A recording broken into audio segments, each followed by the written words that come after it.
नमस्कार दोस्तों, स्वागत है आपका द स्टडी आइज के डेली करंट एमसीक्यू प्रोग्राम में। और शुरुआत करेंगे हम कल के अभ्यास प्रश्न के साथ। निम्नलिखित में से किसने पहली ध्रुवीय कक्षा डेटा प्रदान किया जिससे बृहस्पति के औरोरा में एक नए प्रकार की प्लाज्मा तरंग की खोज संभव हुई? Option A wiser 1, option B James Webb telescope, option C Juno, option D Hubble space telescope. Answer C NASA का जूनो अंतरिक्ष यान, जो बृहस्पति के ध्रुवों की कक्षा में पहला यान है, ने अद्वितीय डाटा प्रदान किया। इस डेटा ने बृहस्पति के औरोरा में एक नए प्रकार की निम्न आवृत्ति की प्लाज्मा तरंग को उजागर किया। पृथ्वी के औरोरा के विपरीत बृहस्पति का औरोरा मुख्यतः यूवी और इंफ्रारेड में दिखाई देता है। इस खोज से ग्रहों के चुंबकीय क्षेत्र और पृथ्वी की चुंबकीय सुरक्षा प्रणाली की समझ में सुधार हुआ। इसी के साथ चलिए शुरुआत करते हैं आज के प्रश्न की। भारत में डिजिटल मीडिया और ओटीटी प्लेटफॉर्मों के विनियमन के संदर्भ में निम्नलिखित कथनों पर विचार कीजिए। कथन 1, आईटी नियम 2021 ऑनलाइन सामग्री के स्वनियमन और वर्गीकरण को अनिवार्य करता है। कथन 2, महिलाओं को अशिष्ट चरित्रण अधिनियम 1968 किसी भी रूप में महिलाओं के अभद्र चरित्रण पर प्रतिबंध लगाता है। कथन 3, पॉस्को अधिनियम बच्चों को हानिकारक ऑनलाइन सामग्री के संपर्क से बचाता है। उपयुक्त कथनों में से कितने सही हैं? ऑप्शन ए केवल एक, ऑप्शन बी केवल दो, ऑप्शन सी सभी तीन, ऑप्शन डी कोई नहीं। आंसर सी कथन 1 सही है। सूचना प्रौद्योगिक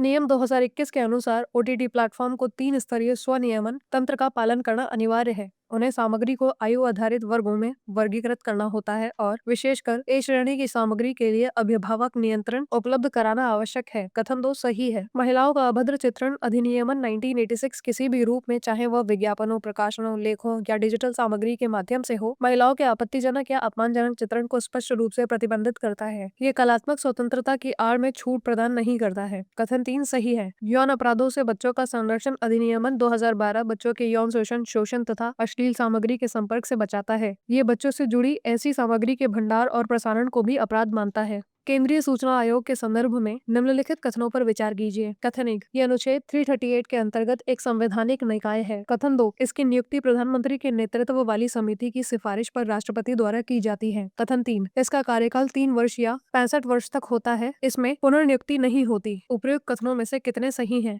ऑप्शन ए केवल एक, ऑप्शन बी केवल दो, ऑप्शन सी सभी तीन, ऑप्शन डी कोई नहीं। आंसर बी कथन 1 गलत है। सीआईसी एक संवैधानिक निकाय नहीं है। ये सूचना का अधिकार अधिनियम 2005 के माध्यम से 2005 में स्थापित एक वैधानिक निकाय है। कथन 2 सही है। मुख्य सूचना आयुक्त और सूचना आयुक्तों की नियुक्ति राष्ट्रपति द्वारा एक चयन समिति की सिफारिश के आधार पर की जाती है, जिसमें प्रधानमंत्री, लोकसभा के विपक्ष के नेता और प्रधानमंत्री द्वारा नियमित एक केंद्रीय कैबिनेट मंत्री शामिल होते हैं। कथन 3 सही है। सीआईसी सदस्यों का कार्यकाल 3 वर्ष या 65 वर्ष की आयु जो भी पहले हो तक होता है। वे पुनर्नियुक्ति के पात्र नहीं है। हालांकि उन्हें एक सूचना आयुक्त को मुख्य सूचना आयुक्त के रूप में पदोन्नत किया जा सकता है, बशर्ते उनकी संयुक्त सेवा अधिकतम 5 वर्ष हो। निम्नलिखित में से कौन सा कथन भारत जैसे संवैधानिक लोकतंत्र में न्यायिक समीक्षा के मुख्य उद्देश्य को सर्वोत्तम ढंग से दर्शाता है? ऑप्शन ए, यह न्यायालयों को समांतर विधायिका के रूप में कार्य करने की अनुमति देता है। ऑप्शन बी, ये सुनिश्चित करता है कि संसद द्वारा बनाए गए कानून संविधान के अनुरूप हों। ऑप्शन सी, यह न्यायपालिका को पक्षों के बीच राजनीतिक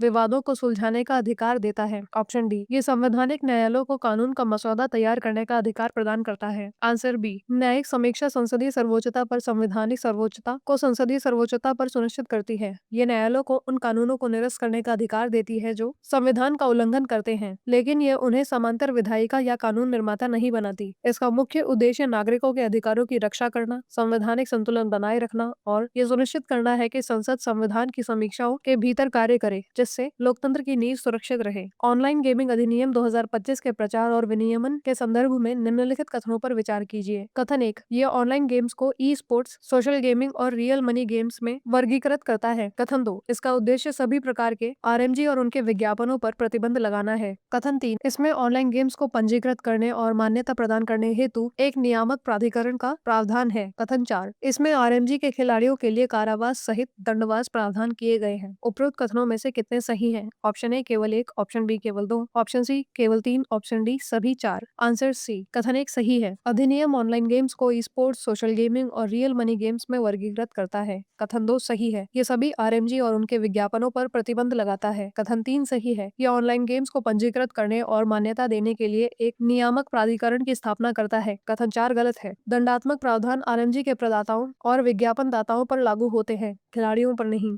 सलवा जुडूम शब्द जो हाल ही में समाचारों में देखा गया निम्नलिखित में से किससे संबंधित है? ऑप्शन ए, छत्तीसगढ़ में आदिवासी नेतृत्व वाला शांति आंदोलन जिसका उद्देश्य माओवादी प्रभावित परिवारों का पुनर्वास था। ऑप्शन बी, छत्तीसगढ़ में सरकार प्रायोजित एक सतर्कवादी आंदोलन जिसमें माओवादियों से लड़ने के लिए आदिवासी युवाओं को विशेष पुलिस अधिकारी के रूप में भर्ती किया गया। ऑप्शन सी, वामपंथी उग्रवाद से प्रभावित विस्थापित आदिवासी परिवारों के लिए सर्वोच्च न्यायालय की निगरानी में पुनर्वास योजना। ऑप्शन डी, मध्य भारत में माओवादी उग्रवाद का मुकाबला करने के लिए केंद्र सरकार द्वारा शुरू किया गया एक अर्धसैनिक अभियान। आंसर बी, सलवा जुडूम छत्तीसगढ़ में 2005 से 2011 तक चलाया गया एक राज्य प्रायोजित माओवादी विरोधी सतर्कवादी आंदोलन था। इसमें कम शिक्षा और प्रशिक्षण वाले अनेक आदिवासी युवाओं को विशेष पुलिस अधिकारी के रूप में भर्ती किया गया और उन्हें सुरक्षा बलों की सहायता के लिए हथियारबंद किया गया। नंदनी सुंदर बनाम छत्तीसगढ़ राज्य मामले में सर्वोच्च न्यायालय ने इसे असंवैधानिक घोषित किया। न्यायालय ने कहा कि यह अनुच्छेद 14 और अनुच्छेद 21 का उल्लंघन करता है और सलवा जुडूम को समाप्त करने का आदेश दिया। निम्नलिखित में से किस राज्य ने हाल ही में भारत की पहली स्मार्ट और इंटेलिजेंट विलेज परियोजना शुरू की है? Option A, Maharashtra. Option B, Gujarat. Option C, Karnataka. Option D, Telangana. Answer B, smart और इंटेलिजेंट विलेज प्रोजेक्ट का उद्घाटन हाल ही में महाराष्ट्र के नागपुर जिले के सतनावरी में मुख्यमंत्री देवेंद्र फडणवीस ने किया।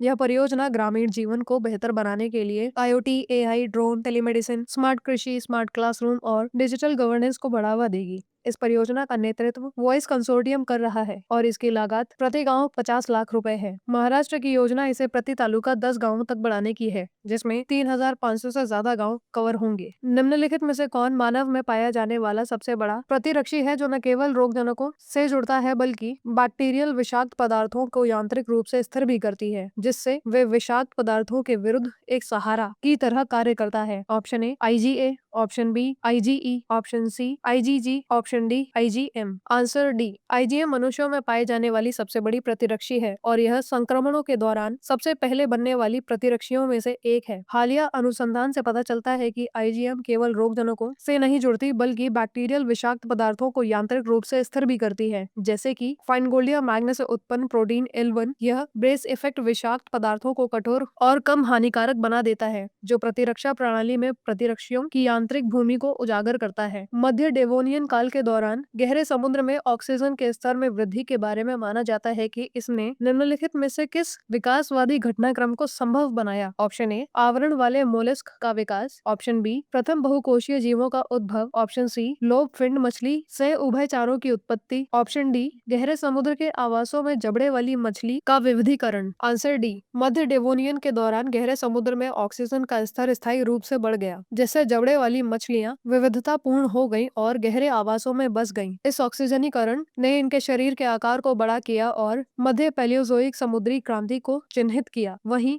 बहुकोशिकीयता, मोलस्क और उभयचारी जैसी अन्य घटनाएं विभिन्न भूवैज्ञानिक कालों में घटित हुई। वैश्विक कार्बन संतुलन में वनों की भूमिका के संदर्भ में निम्नलिखित कथनों पर विचार कीजिए। कथन 1, युवा वन पुराने वनों की तुलना में अधिक तेजी से कार्बन डाइऑक्साइड अवशोषित कर सकते हैं। कथन 2, पुराने वन युवा वनों की तुलना में बहुत अधिक मात्रा में कार्बन संग्रहित करते हैं। कथन 3, युवा वनों की ओर वैश्विक बदलाव के कारण शुद्ध वार्षिक कार्बन हानि हुई है। उपरोक्त कथनों में से कितने सही हैं? ऑप्शन ए केवल 1, ऑप्शन बी केवल 2, ऑप्शन सी सभी 3, ऑप्शन डी कोई नहीं। आंसर सी, युवा वन विशेष रूप से उष्णकटिबंधीय क्षेत्रों में कार्बन को अधिक तेजी से अवशोषित करते हैं, लेकिन वे परिपक्व वनों की तुलना में कुल मिलाकर बहुत कम कार्बन संग्रहित करते हैं। पुरातन वन दीर्घकालिक और स्थायी कार्बन भंडार के रूप में कार्य करते हैं। पुराने वनों के स्थान पर युवा वृक्षारोपण होने से प्रतिवर्ष लगभग 14 करोड़ टन कार्बन की कुल वैश्विक हानि हुई है। इसी के साथ चलिए देखते हैं आपका आज का अभ्यास प्रश्न। गिलबर्ट व्हाइट, जिन्हें अक्सर पारिस्थितिकी का जनक कहा जाता है, निम्नलिखित में से किस योगदान से जुड़े हैं? ऑप्शन ए, उन्होंने पौधों में वंशागति के नियमों की खोज की। ऑप्शन बी, उन्होंने द्विपद नामकरण पर आधारित वर्गीकरण पद्धति की शुरुआत की।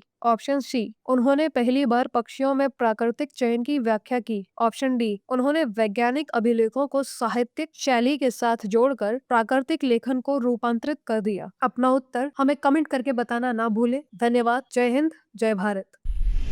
डियर स्टूडेंट्स, हमारे चैनल को लाइक, शेयर, सब्सक्राइब करें और अपनी तैयारी को और बेहतर बनाएं।